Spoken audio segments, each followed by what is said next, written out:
कुछ लोग पूरी जिंदगी लगे रहते हैं कमाने के लिए। धन पैसा वही सर्वोपरि होता है उनकी जिंदगी में। उन्हें लगता है बहुत ज्यादा धन कमाने के बाद वो आराम से सुखी होकर अपना जीवन जिएंगे। लेकिन भाई धन भाई संपदा उनके बच्चों की लड़ाई का कारण बन जाती है। लेकिन भाई कुछ लोग अपना सब कुछ छोड़कर, अपना घर परिवार धन संपदा सब कुछ पीछे छोड़कर संन्यास ले लेते हैं।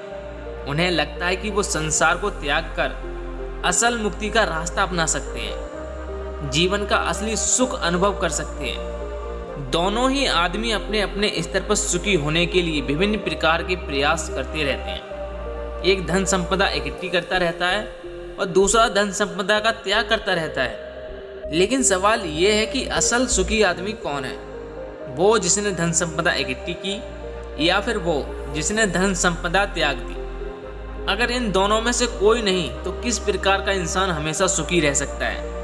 आज की जो बौद्ध कहानी मैं आपको सुनाने वाला हूँ उसमें आपको ऐसे तरीके पता चलेंगे जो एक आदमी को असली सुख का अनुभव करा सकते हैं। इन तरीकों से जीवन यापन करने से आपको असली सुख का पता चलेगा, असली आनंद के बारे में पता चलेगा, जिसे हम कहते हैं परमानंद परमानंद परमानंद। तो चलिए कहानी शुरू करते हैं। जब किसी के घर में वैराग्य मन का बच्चा पैदा हो जाता है तो घर वालों को बहुत चिंता हो जाती है। घर वाले सोचते हैं कि ये संसार में कैसे जिंदा रहेगा, कैसे धन कमाएगा, कैसे अपना पालन पोषण करेगा, क्योंकि वैराग्य मन का बच्चा अक्सर संसार से विरक्त ही रहता है। वैराग्य का मतलब ही होता है अपनी मस्ती में रहना, उसका इस संसार से कुछ लेना देना नहीं होता। ऐसा ही बच्चा रामचंद्र का था। रामचंद्र एक गांव में रहा करते थे। रामचंद्र का गांव बेणु वन के पास में था। उन्होंने अपने जीवन में बहुत धन संपदा कमाई। वो वहां के प्रतिष्ठित सेठ हुआ करते थे। लेकिन जब उनका पुत्र हुआ तो ज्योतिषियों ने बताया कि ये बच्चा आगे चलकर बैरागी हो जाएगा, वो ये सब धन संपदा त्याग देगा, इस सारी धन संपदा यूं ही दान में चली जाएगी। यह सुनकर रामचंद्र बहुत चिंतित हो गया। जो धन संपदा उसने इतनी मेहनत से इकट्ठी की थी वो यूं ही दान में चली जाएगी, उसका बेटा बैरागी हो जाएगा। आखिर ये धन संपदा मैंने किसके लिए इकट्ठी की है, इसका भोग कौन करेगा? लेकिन जैसे तैसे रामचंद्र ने ज्योतिषियों से कुछ तरीके पूछ लिए कि वो कैसे अपने बच्चे को बैरागी होने से रोक सकता है। ज्योतिषियों ने भी कुछ तरीके बताए, श्याम को यानी उसके बेटे को बैरागी होने से रोक सके।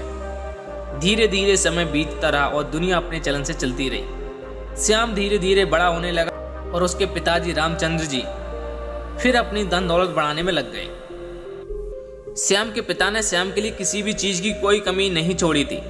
हर इच्छा उसकी पूरी की थी। वो उसको सुखी रखना चाहते थे। वो चाहते थे कि मेरे बेटे को दुख का अनुभव ही ना हो, तो फिर वो बैरागी क्यों बनेगा? जब श्याम 7 साल का हुआ तो एक दिन उनके द्वार पर एक बौद्ध भिक्षु पहुंच गया। वो वहां पर भिक्षा मांगने के लिए आया था, लेकिन श्याम उसके साथ घंटों बातचीत करता रहा। श्याम के पिता को जब पता चला तो वह श्याम को डांटकर उस बौद्ध भिक्षु के पास से दूर लेके गए। वो यह सोच रहे थे कि कहीं मेरे बेटे का मन बैरागी ना हो जाए इन भिक्षुओं के पास बैठने से। इसलिए उन्होंने उस बौद्ध भिक्षु को वहां से डांट कर भगा दिया और अपने बेटे को समझाते हुए कहा कि मेरे बेटे, मैंने तुम्हारे लिए किसी भी चीज की कोई कमी नहीं छोड़ी है। तुम इन भिक्षुओं के पास क्यों बैठते हो? क्या मजा आता है तुम्हें इनके पास में? मैंने तुम्हारे खेलने के लिए तरह तरह के खिलौने ला रखे हैं, इतनी दासियां भी हैं तुम्हारी सेवा के लिए, फिर भी तुम इन सारी चीजों को छोड़कर इन भिक्षु के पास क्यों भागते हो? यह सुनकर श्याम ने कहा कि पिताजी, मैं इन सारी चीजों से ऊब गया हूँ, इन सारी चीजों से मेरा मन भर गया है, मुझे कुछ और चीजें चाहिए, मुझे कुछ और आनंद चाहिए, अलग प्रकार का सुख चाहिए। अब श्याम तो बच्चा था, उसके पिताजी उसके इस सवाल का जवाब क्या देते थे? उनके पास इस बात का कोई जवाब नहीं था। आखिरकार उन्होंने निश्चय किया कि वो उसके मनोरंजन के लिए और भी नई नई चीजें लेकर के आएंगे ताकि उसका मन बैरागी की तरफ भटक ना सके। लेकिन जैसे जैसे श्याम बड़ा हो रहा था वो समझदार भी हो रहा था और अब उसे समझ में आ चुका था कि धन दौलत इकट्ठी करने से कोई सुख प्राप्त नहीं होता है, वो बस सुख की भ्रांति देता है। इसलिए वो अपना ज्यादातर समय संतों और भिक्षु के साथ में बिताने लगा। एक दिन उसके पिता ने उसे संतों के पास में बैठा देखा तो उनका खून खौल गया। उन्होंने सोचा कि मैंने जिंदगी भर जिस बच्चे के लिए कमाया वो भिक्षु बनने जा रहा है। मैंने उसको इतना समझाया, सारी सुख सुविधाएं उसके लिए हाजिर करवाई, फिर भी ये मुझे छोड़कर, मेरी संपत्ति को छोड़कर वैराग्य बनना चाहता है। ऐसा वैराग्य में है क्या? उनका मन इस बात से बहुत दुखी हो गया था। इसलिए उसने गुस्से में अपने बेटे का हाथ पकड़ा और अपने घर पर ले जाकर जोर से उसके गाल पर थप्पड़ मारा। गाल पर थप्पड़ पड़ते ही कोमल स्वभाव के श्याम के आंसू टप टप करके नीचे रामचंद्र के पैरों पर गिरने लगे। इसके बाद रामचंद्र को एहसास हुआ कि उसने बेवजह ही थप्पड़ मार दिया। उसने अपने बेटे को समझाते हुए कहा कि मैं तुम्हारे आगे हाथ जोड़ता हूँ, मैंने ये धन दौलत इसलिए इकट्ठी नहीं की है ये दान में चली जाए। मैं चाहता हूँ कि तुम इसका सुख भोग करो, तुम मेरी संपत्ति को भोगो, तुम्हारे सिवा मेरा है ही कौन? इस संपत्ति का मालिक कौन बनेगा? और यही असली सुख है। पूरी दुनिया धन के पीछे भाग रही है और तुम्हें ये धन विरासत में मिल रहा है, इसका तुम भोग करो, इस्तेमाल करो। तुम क्यों वैराग्य की तरफ जा रहे हो? ऐसा क्या है इन भिक्षुओं में, इन संतों में, जो इस दौलत में नहीं है, इस खजाने में नहीं है, जो इन दासियों में नहीं है, जो इन विभिन्न प्रकार की वस्तुओं में नहीं है? ऐसा क्या है संतों में? यह सुनकर श्याम ने अपने पिता से कहा कि पिताश्री, मैं आपकी हर एक बात मानूंगा, बस आप एक बार आज शाम को मेरे साथ चलो। आज एक बहुत ही अच्छे संत का एक प्रवचन होने वाला है, वो सत्संग करने वाले हैं, उपदेश होने वाला है ज्ञान का। आप एक बार वो ज्ञान का उपदेश सुन लीजिए, उसके बाद आप जो भी कहेंगे मैं आपकी हर आज्ञा का पालन करूंगा। और आज शाम मेरे कहने से आप ये उपदेश सुन लीजिए। यह सुनकर रामचंद्र जोर जोर से हंसने लगे। उसने कहा कि ये कौन सी बड़ी बात है, मैं सुन लेता हूँ प्रवचन, बताओ किस संत का सुनना है। लेकिन उसके बाद अपना वादा याद रखना। देखो श्याम, तुम्हारे कहने से ही मैं उस संत का प्रवचन सुनूंगा, अन्यथा मुझे इन संतों के प्रवचन में कोई मजा नहीं आता है। यह सुनकर श्याम ने हाँ में सिर हिला दिया। शाम को दोनों बाप बेटे उस प्रवचन स्थल पर पहुंच गए जहां पर वो संत आज उपदेश देने वाले थे। थोड़ी देर बाद जब वो संत वहां पर पहुंचे तो सभी लोगों ने उठकर उनका स्वागत किया। उसके बाद संत ने कहना शुरू किया कि संतोष के फल बहुत मीठे होते हैं। जो आदमी संतोष का फल चख लेता है उसके मन में अपार शांति का उदय होता है। इंसान को जो कुछ भी मिला है उसी में उसे संतोष करने का अभ्यास करना चाहिए। कोई आदमी गरीब है तो कोई आदमी अमीर है, लेकिन दोनों में धन पाने की इच्छा है, ज्यादातर धन पाने की लालसा है, तो दोनों में अंतर क्या हुआ? लेकिन जो इंसान जितना है उसी में संतोष करना सीख लेता है तो उस इंसान ने परमात्मा की तरफ अपना पहला कदम बढ़ा लिया। यह सुनकर उसका मन उत्भिन्न हो गया। उसने तत्क्षण उस संत से पूछा कि हे महात्मन, आप कहते हैं कि संतोष रखिए, किस प्रकार संतोष रखूं मैं? मुझे भगवान ने क्या दिया है? मुझे तो हाथ पैर भी सही से नहीं दिए ताकि मैं अपना पेट भर सकूं। अब आप ही बताइए कि मैं संतोष किस प्रकार रखूं, कैसे मैं अपने मन को समझाऊं? ये सुनकर उस संत ने मुस्कुराते हुए कहा कि भंते, असंतोष रखने से क्या तुम अपने हाथ पैर वापस ला सकते हो? ठीक है, मैं कहता हूं कि संतोष मत रखो, तो उससे क्या फर्क पड़ेगा? अरे तुम्हारे हाथ पैर तो फिर भी वापस नहीं आएंगे, लेकिन असंतोष की वजह से तुम अपने मन को, अपने चित्त को दुखी जरूर कर लोगे। इसलिए तुम्हारे पास कोई विकल्प नहीं है संतोष के अलावा। तुम्हें चाहे मजबूरी बस या फिर तुम्हें अपने मन के अनुसार ही संतोष पैदा करना होगा। उसी संतोष को पैदा करने के बाद तुम अपने मन की शांति प्राप्त कर सकते हो। याद रखना, जीवन का परम लक्ष्य एकमात्र होता है और वो होता है अपने मन की एकांतता।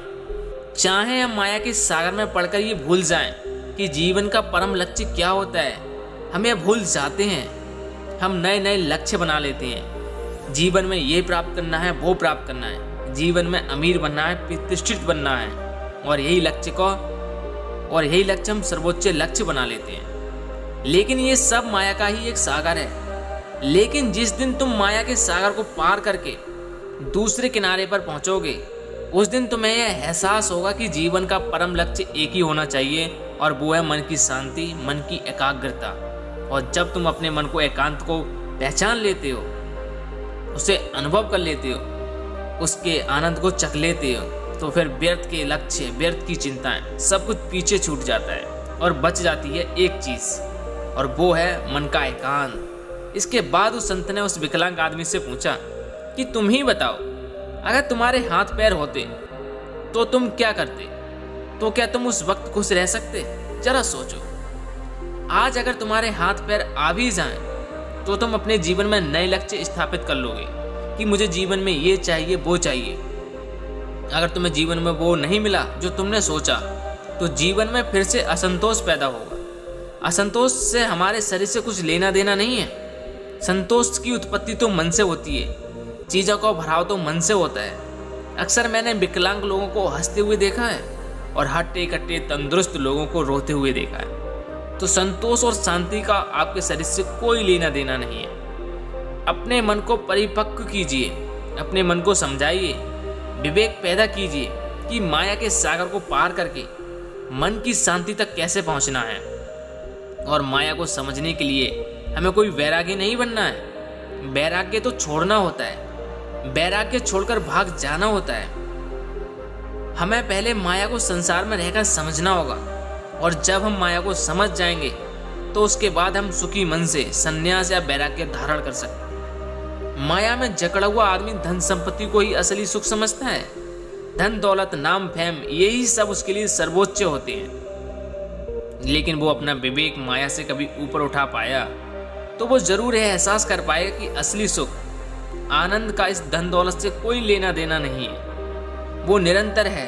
प्रभु का ध्यान करने से आप माया से ऊपर उठ सकते हैं। यह नजरिया पैदा करती है, और यही नजरिया परमानंद का होता है। ध्यान और प्रभु के स्मरण के अलावा अगर हम प्रेम का रास्ता चुनते हैं, दिव्य प्रेम का, तो भी हम उस परम आनंद को हासिल कर सकते हैं। और प्रेम का रास्ता ध्यान के रास्ते से कहीं ना कहीं आसान है। इसलिए दिल में प्रेम का अभ्यास कीजिए। वो प्रेम जो किसी भी चीज से जुड़ा हुआ नहीं है, जो स्वतंत्र है, जो आजाद है, जो सभी प्राणी मात्र के लिए है। 3 रास्ते जो माया से ऊपर उठाकर जो आपको परमानंद की स्थिति प्रदान करते हैं, वो हैं ध्यान, प्रेम और प्रभु का स्मरण। आप कोई भी रास्ता अपना सकते हैं। सभी रास्ते एक ही मंजिल पर पहुंचते हैं। आज की युवा पीढ़ी अक्सर अपना समय गीत सुनने में लगा देते हैं, फिल्में देखने में अपना समय बिताते हैं। लेकिन जो हमारे पूर्वज हुआ करते थे, जो सुबह और संध्या दोनों वक्त आरती और भजन किया करते थे, ढोल बजाते थे और कुछ लोग गाते थे और साथ मिलकर भजन कीर्तन किया करते थे, एक सत्संग होता था। लेकिन आज की युवा पीढ़ी इन सब चीजों को पीछे छोड़ चुकी है। भजन, आरती, कीर्तन, सत्संग इत्यादि करने से क्या होता है? आप उन लोगों को अंधविश्वासी कहते हैं? क्या आपको इसके पीछे का विज्ञान पता है कि भजन कीर्तन से मन के कौन से द्वार खुलते हैं? चलिए मैं आपको बताता हूँ। जब भी हम कोई भजन कीर्तन करते हैं, उसमें शामिल होते हैं, तो उसमें हमारा चित्त शामिल हो जाता है। कोई आदमी जब बजा रहा होता है तो कोई गा रहा होता है, कोई ताली बजा रहा होता है, और इस भजन और कीर्तन के साथ अपनी जिंदगी की अतीत की चिंताएं पीछे ही छोड़ देता है, और उसी भजन में उसका मन लग जाता है। वो मन धुल जाता है, वो मन पवित्र हो जाता है, जैसे किसी ने हमारे मन को साफ पानी में धोकर बाहर निकाल लिया हो। ऐसे ही क्षण होते हैं ध्यान के। ऐसे क्षण भजन कीर्तन ध्यान में मिलते हैं। इसलिए आज के बाद कभी भी यह मत सोचना कि भजन कीर्तन सत्संग सब व्यर्थ होता है। व्यर्थ कुछ नहीं होता है, व्यर्थ होती है हमारी सोच। इसलिए युवा लोगों से मेरी गुजारिश है, भजन कीर्तन सत्संग ध्यान इत्यादि में अपना समय बिताएं, इनके बारे में समझें, ताकि आप अपने मन के परम आनंद के द्वार को खोल सकें, एक अद्भुत आनंद अनुभव कर सकें। उसमें मेरा कोई फायदा नहीं है, ना ही मेरा कोई नुकसान है।